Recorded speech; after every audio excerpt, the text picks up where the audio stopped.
So congrats para sa dalawang manlalaro from Barangay Ginebra San Miguel na sila RJ Abarientos and Justin Noipe Brownlee.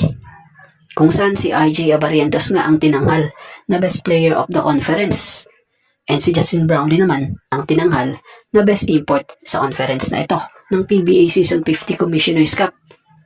So tunay na deserve naman talaga ng dalawang ito na makuha ang award dahil sa pambihirang pinamalas din na laro nila para makatulong sa team. So nangyari ang awarding nga sa Game 4 ng finals ng kasalukuyang conference. So muli, congrats kila RJ Abarientos and Justin Brown na player ng Barangay Ginebra San Miguel.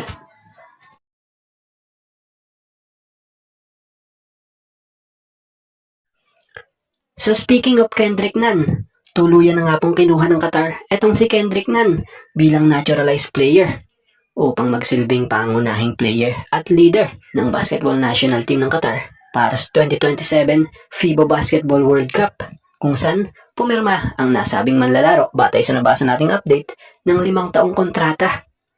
So mataas ang bit-bit na kalibre nitong si Kendrick Nunn sa laro dahil si Kendrick Nunn ay isang subok na dating manlalaro sa NBA kung saan nakapaglaro ito sa teams gaya ng Miami Heat at LA Lakers. At nag-champion nga po din ito nung magpunta siya sa Europe, sa Euroleague, kasama Panathinaikos. So kailangan ng Qatar yung tulad ni Nunn na isang elite scorer at playmaker na kayang bumuhat sa koponan laban sa malalakas na bansa.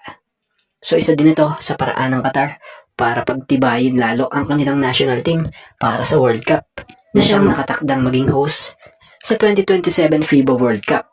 So nais din talaga nilang maging competitive sa torneo at hindi lamang basta maging host country.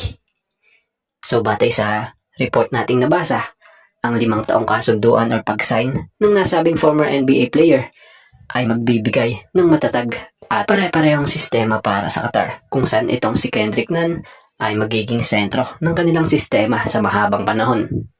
So kagandahan sa nakuhang naturalized player ng Qatar na ito ay may napatunayan na bukod sa paglalaro sa NBA, nagkampiyon at naging MVP pa ito sa Euroleague. So sa mga hindi familiar sa estilo ng paglalaro nito, si Kendrick Nunn nga ay siya nga ay isang combo guard na kilala sa kanyang napakabilis na estilo ng paglalaro. Mahusay na shooter at kagandahan sa kanyang laro kaliwat kanan nga siya kung gumamit ng opensa, kaya unpredictable din talaga kadalasan ang paggawa ng opensa niya, kaya hirap ang kalaban. So ano masasabi nyo sa pinakabagong naturalized player na ito ng Qatar?